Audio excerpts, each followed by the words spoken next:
Assalamualaikum warahmatullahi wabarakatuh. Salam Am Swastiastu Namo Buddhaya. Selamat sore, salam sejahtera untuk semua yang hadir pada hari ini bertepat di virtual Zoom. Selanjutnya saya ucapkan terima kasih kepada rekan-rekan yang telah hadir pada kegiatan diskusi kita pada sore hari ini. Adapun topik yang akan kita bicarakan adalah kebakaran lahan gambut. Sebelum itu, izin memperkenalkan diri, nama saya Roisna Yurisba, NIM 1204250. Dan pada presentasi kali ini, saya bertindak sebagai moderator. Dalam acara ini terbagi menjadi dua kelompok, yaitu kelompok afirmatif yang beranggotakan Alfred Aldora Duha, Fadel Fatara, Fatih Lizardi, Armida Yanti Situmorang, dan Anissa Listiana. Adapun kelompok oposisi yang beranggotakan Risa Melansia Sijabat, Firma Rianingsih, Ot Rejeki Manolang, dan Johannes Fajar Setiabudi. Adapun latar belakang tentang kebakaran lahan gambut.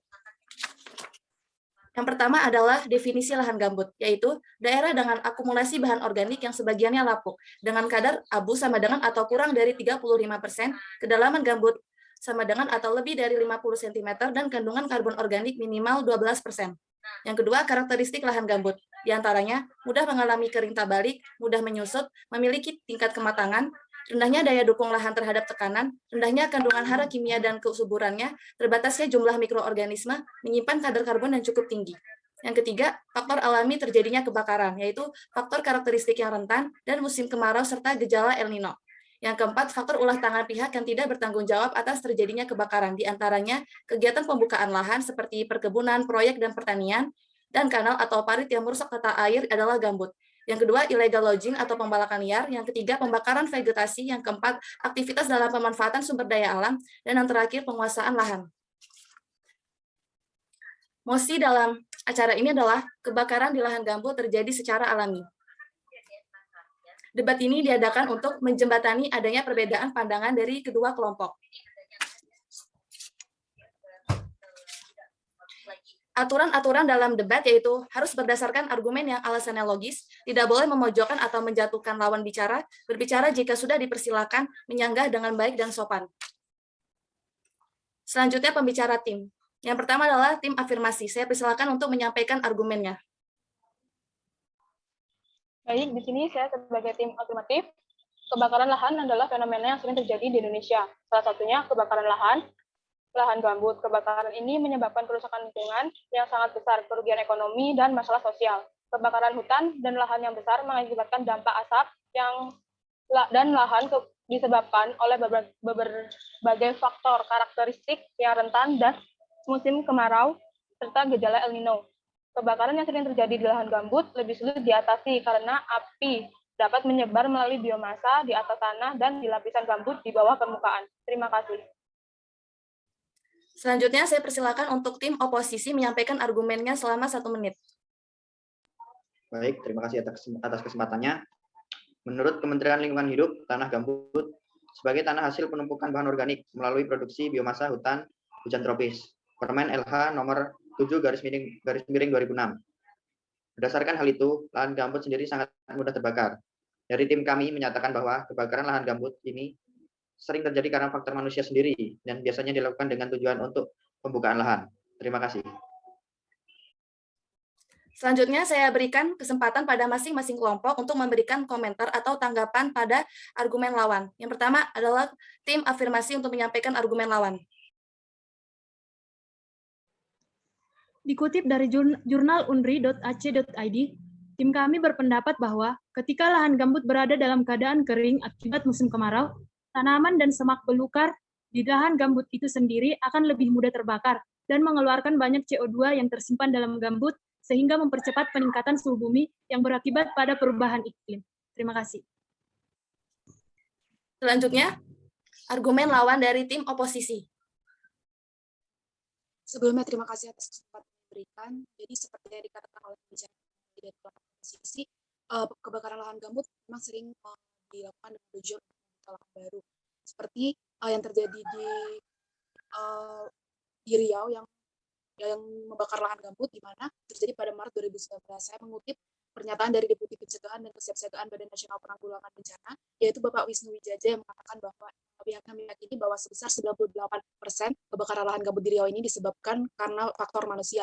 Nah, cara-cara yang dilakukan itu sangat beragam, misalnya dengan menaruh obat nyamuk bakar di sekitar lahan gambut, atau juga menggunakan tikus yang dibakar ekornya, sehingga memancing api di lahan gambut. Nah, cara-cara seperti ini kan sudah sangat berkembang dari cara-cara yang sebelumnya, sehingga penjaga-penjaga lahan gambut ini sangat sulit untuk mengetahuinya. Sehingga berujung statement yang muncul di masyarakat itu ternyata kebakaran lahan gambut ini disebabkan oleh alam. Padahal cara-cara membakar lahan gambutlah yang semakin tahun semakin berkembang sehingga sulit untuk diketahui. Terima kasih. Selanjutnya, tanggapan argumen dari tim afirmatif. Baik, sebelumnya terima kasih atas pernyataan dari tim oposisi. Di sini saya menanggapi tentang kebakaran lahan gambut yang terjadi di Provinsi Riau. Nah, seperti yang kita ketahui, Provinsi Riau merupakan salah satu provinsi yang memiliki musim kemarau yang terjadi hampir setiap tahunnya. Nah, selain itu, kita juga mengetahui bahwa kadar air yang kurang dari 100% berdasarkan berat umum lahan gambut juga menyebabkan terjadinya proses kering tak balik. Nah, kondisi kemarau serta kadar air yang kurang ini sangat rentan menyebabkan terjadinya kebakaran lahan gambut itu sendiri. Sehingga menurut kami bahwa sudah jelas kebakaran lahan gambut yang terjadi di Provinsi Riau terjadi secara alami. Sekian, terima kasih. Selanjutnya, tanggapan argumen dari tim oposisi. Baik, terima kasih atas waktu dan kesempatannya. Di sini saya melanjutkan dari pembicara oposisi pertama dan kemudian saya menanggapi dari tim afirmatif. Untuk permasalahan kebakaran hutan tidak dapat sepenuhnya disalahkan dari faktor alam. Kenapa? Karena kita pernah mendapatkan penjelasan dari satu dosen prodi kami mengenai percobaan yang dilakukan di salah satu universitas di Indonesia. Nah, seringkali kita mendengar bahwa kebakaran hutan sendiri sering terjadi karena gesekan antara ranting di hutan maupun kemarau yang panjang. Hal tersebut guna menjadi pengalihan isu semata. Sehingga hal tersebut menjadi landasan untuk universitas ini melakukan penelitian guna membuktikan pernyataan tersebut dengan cara melakukan penggesekan kayu, ranting maupun bebatuan berulang-ulang di atas rasah guna membuktikan apakah benar hal tersebut dapat menimbulkan percikan api dan menyebabkan kebakaran atau tidak. Dari penelitian yang telah dilaksanakan, ternyata hal itu tidak membuktikan bahwa percikan api dapat muncul dengan semudah itu hanya dengan gesekan. Terima kasih. Yang terakhir adalah tanggapan argumen dari tim afirmatif. Terima kasih waktunya kepada moderator. Di sini poin terpenting dari faktor alamnya adalah musim kemarau, yang dimana musim kemarau ini curah hujannya rendah dan radiasi matahari itu tinggi. Jadi ketika kemarau ini datang, maka disinilah biasanya lahan gambut ini terbakar. Kalau dia musim penghujan jarang terjadi, bahkan tidak akan terjadi gitu. Di sini ada uji kompetensi jurnalis yang diadakan Aliansi Jurnalis Independen di Balai Diklat Jambi, yang dimana di Jambi itu lahan gambut juga termasuk banyak. Jadi di sini seorang peserta menyatakan 5 minggu saja kemarau gambut akan terbakar. Maka itu terlepas dari faktor-faktor tangan manusia, telah diwanti-wanti bahwa faktor alam inilah seperti musim kemarau akan menerjang kebakaran itu sesuai dengan karakteristiknya yang rentan juga. Terima kasih. Baik, kepada peserta debat yang saya hormati, waktu debat telah berakhir. Berikut kesimpulan dari masing-masing kelompok. Untuk kelompok afirmatif dipersilahkan. Jadi kesimpulan dari kami bahwa faktor alam seperti kemarau panjang begitu mudahnya membuat lahan gambut terbakar. Baik itu paparan matahari secara langsung pada saat itu maupun jejak alam lainnya sesuai faktor alamnya lahan. Gambut berupa karakteristik dan definisi yang telah ditampilkan. Dengan hal ini kami menyatakan tetap menuju terhadap mosi yang telah ditampilkan. Terima kasih. Sekarang adalah kesimpulan dari tim oposisi. Baik, makasih waktunya. Dari pertanyaan dan fakta-fakta yang dipaparkan oleh pembicara 2 dan 3, kami menyimpulkan bahwa kebakaran hutan di lahan gambut lebih besar kemungkinan terjadi disebabkan oleh faktor manusia dibandingkan faktor alam.